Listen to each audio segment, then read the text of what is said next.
bienvenue dans ce nouvel épisode de You Can Delegate It. C'est déjà le dernier épisode avec Marine, mais pas des moindres, puisqu'aujourd'hui on part pour un vrai condensé de toutes les compétences clés et conseils pratiques utiles pour organiser ton temps et t'aider à identifier tes priorités.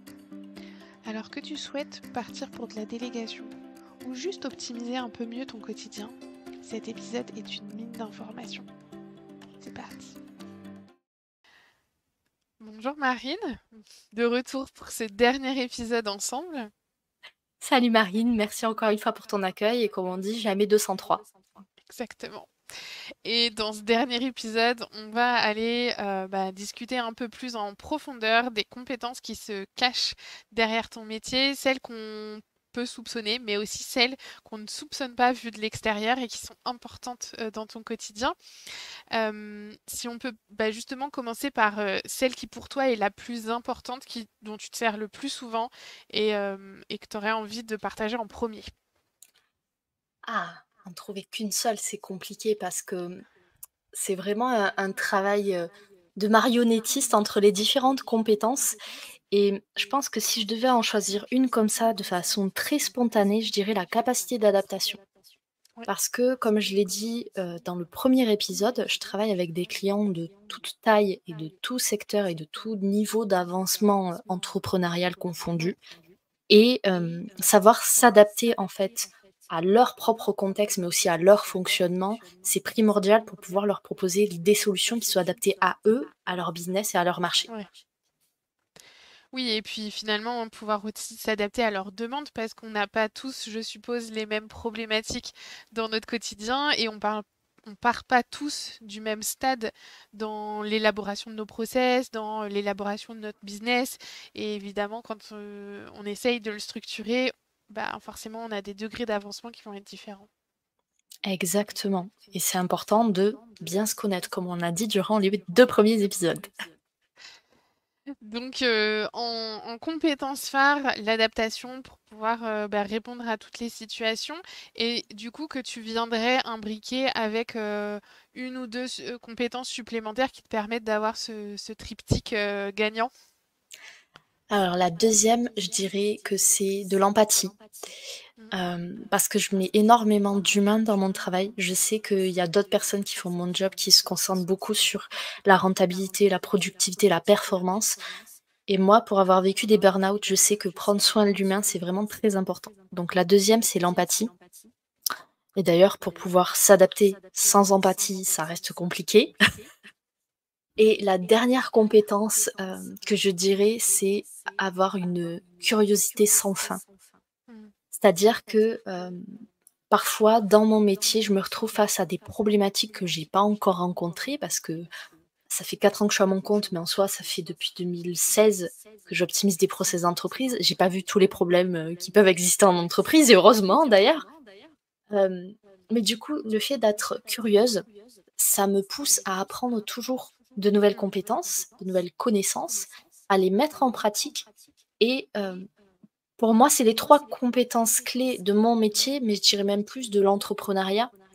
C'est qu'à partir du moment où vous avez cette soif insatiable d'aller explorer plus loin que devant ce que vous avez sous les yeux, vous allez avoir peut-être plus de résultats que si vous restez juste dans votre petite zone de confort. Et pour moi, c'est vraiment très important d'aller chercher justement les challenges, les défis pour se découvrir aussi à soi-même. Ouais.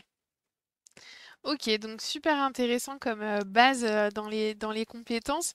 Euh, Justement, au quotidien, peut-être d'un point de vue un peu plus technique, quand on se lance dans un process qui pourrait du coup aussi être des compétences que des entrepreneurs qui nous écoutent vont mettre en place pour essayer d'aller travailler les leurs, techniquement, de quoi on a besoin? Qu'est-ce qu'on met en place comme compétences? Qu'est-ce qu'on utilise? Alors déjà, pour en rassurer certains et certaines, vous n'avez pas besoin d'être rédacteur web, copywriter ou quoi que ce soit. Ça, c'est pas utile. Vous pouvez l'être si ça vous fait plaisir, mais c'est pas nécessaire pour structurer un business. Ce que vous avez besoin, c'est d'avoir un bon niveau de simplification des choses. C'est-à-dire un process, pour faire un schéma, c'est une succession d'étapes qui va amener à un résultat qui est attendu, qui est défini. Donc, votre travail, quand vous allez structurer ou en tout cas commencer à structurer votre business, c'est identifier quels sont les process clés, les plus importants, parce qu'on ne va pas chercher à tout documenter, sinon c'est une perte de temps. Quels sont les process clés et comment on peut expliquer de la façon la plus simple possible, donc vulgariser, les différentes étapes pour atteindre mon résultat. Mmh. Est-ce que tu fais une différence entre simplification et vulgarisation ou finalement pour toi ça revient un petit peu au même? Alors, je fais une petite nuance, mais c'est parce que je suis tatillonne. La vulgarisation, pour moi, elle prend en compte aussi la simplification du jargon technique. Mmh. Par exemple, dans mon travail, je suis amenée à faire pas mal d'automatisation. Donc, que des tâches se fassent entre guillemets toutes seules. C'est pas de la magie, mais voilà, c'est de la technologie. Euh, et la simplification, ça serait simplement expliquer, vous mettez des données dans un outil A, il y a un traitement de données et quelque chose sort dans un outil B.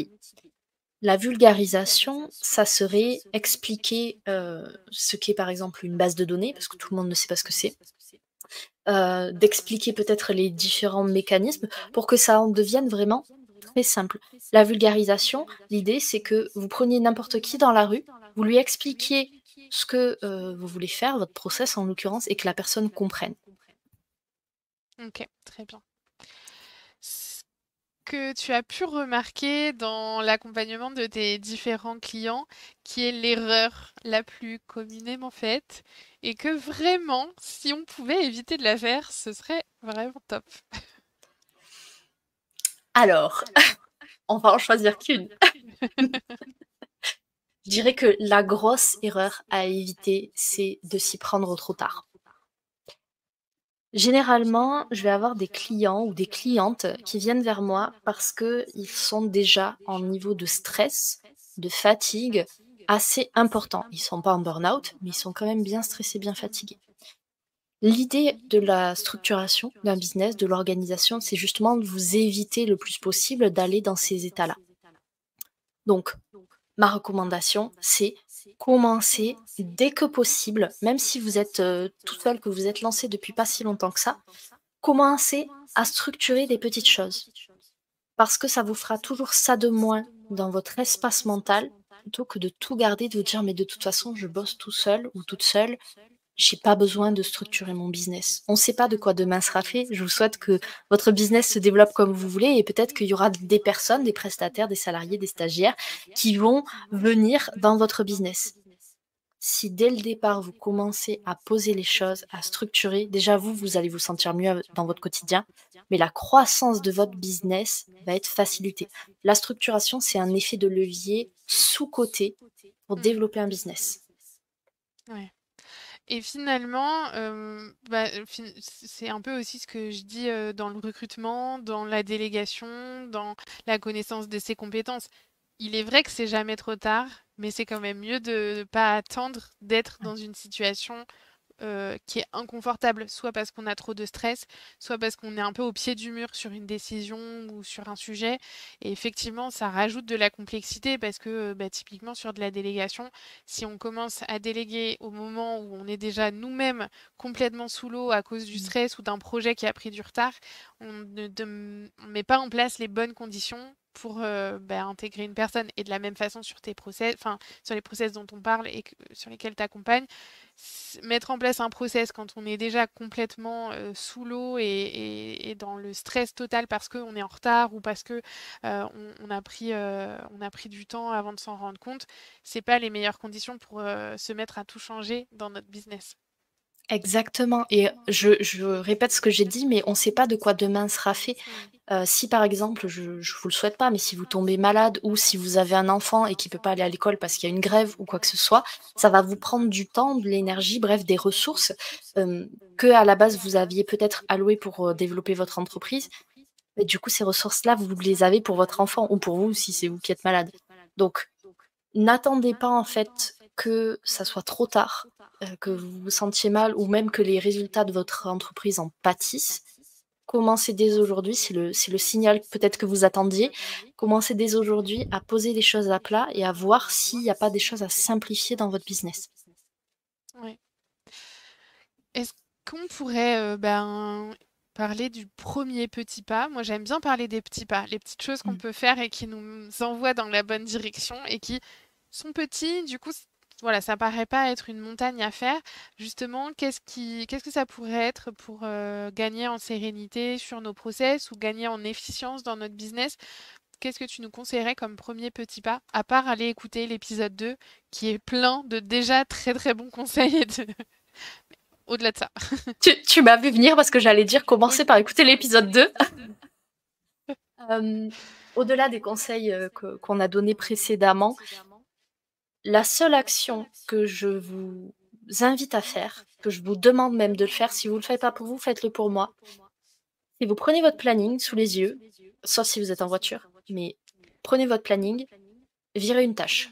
Définitivement. Dans votre planning, vous virez n'importe quelle tâche. Alors, évitez que ça soit la facturation ou ce genre de choses, mais virez une tâche où vous pensez devoir la faire parce que les gens sur Instagram le font, ou les gens sur LinkedIn le font, ou quelqu'un vous a dit qu'il fallait le faire absolument. Virez une tâche qui ne vous apporte pas de joie, ne vous apporte pas de résultat, vous prend des ressources, quelles qu'elles soient, hem et n'a pas de plus-value ajoutée, tout simplement. On commence par faire du tri avant d'automatiser et de structurer.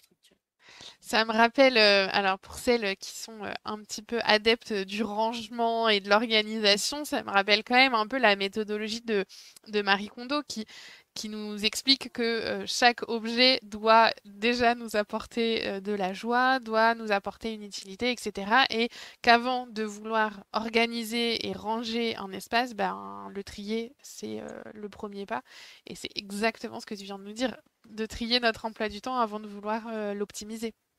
C'est ça et ça marche pour l'emploi du temps, mais ça marche pour n'importe quelle partie de votre business.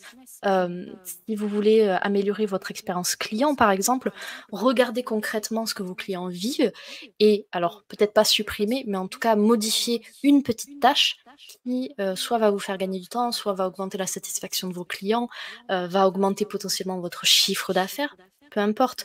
Là, l'idée, c'est on fait un premier tri comme un ménage de printemps, en fait. Avant de pouvoir ranger les process, les outils, les méthodes de travail dans les bons endroits.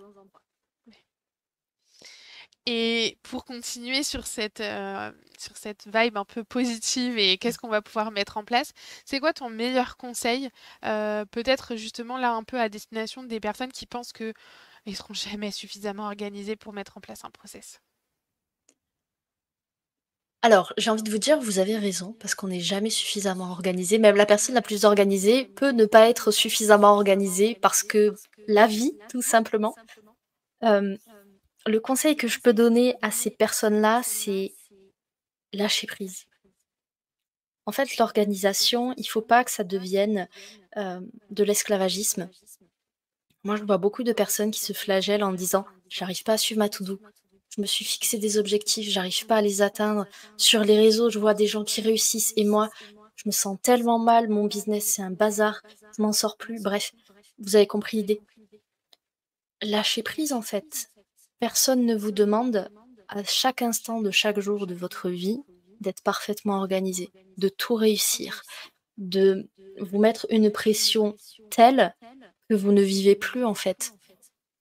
Et moi, c'est vraiment une vision que je défends à travers l'entrepreneuriat, mais même plus globalement à travers le travail, c'est que on n'est pas là pour souffrir. Si le travail est synonyme de souffrance, ça veut dire qu'il y a beaucoup de choses à bouger. Hmm. Et finalement, ça reboucle un peu aussi avec un des mots d'ordre qu'on s'était donné dans le podcast, c'est que l'objectif, c'est de réduire son stress Ouais. grâce à nos process. Et donc, si à un moment donné, on arrive dans un cercle un peu vicieux de mettre en place un process pour limiter son stress, ça nous rajoute du stress.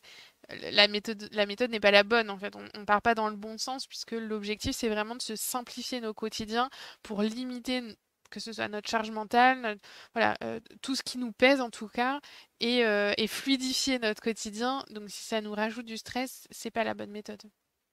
Exactement et je fais une parenthèse parce que c'est assez méconnu, mais je pense que ça peut intéresser ton audience. Tout ce qui a trait à l'organisation, la structuration, ce genre de choses, c'est très lié avec le mindset, l'état d'esprit et si vous voyez que vous avez vraiment des blocages quant à la structuration de votre business, à la création de process, à la délégation, ce genre de choses, ce que je peux vous inviter à faire, et c'est pas une obligation, mais c'est de regarder d'où vient ce blocage. Mmh. Souvent, on se dit qu'on n'est peut-être pas capable, on n'a pas les compétences ou on n'a pas le bon environnement, bref. Regardez d'où ça vient et je peux faire un pari avec vous si vous voulez. Je vous parie que là d'où ça vient, vous êtes totalement en capacité, vous avez toutes les ressources en vous pour dépasser ce blocage-là. Eh ben, je pense qu'on va s'arrêter sur ça, hein. C'est une conclusion parfaite.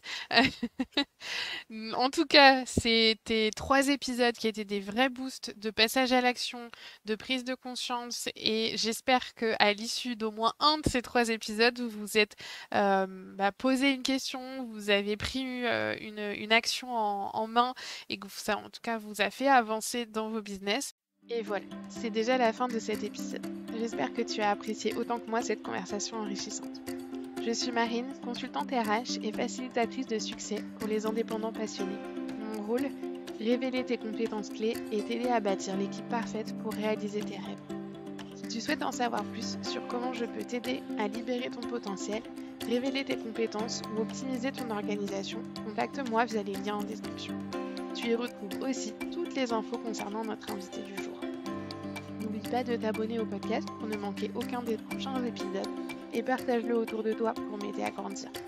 Si tu as des questions, des commentaires ou si tu souhaites partager ta propre expérience, n'hésite pas à me contacter.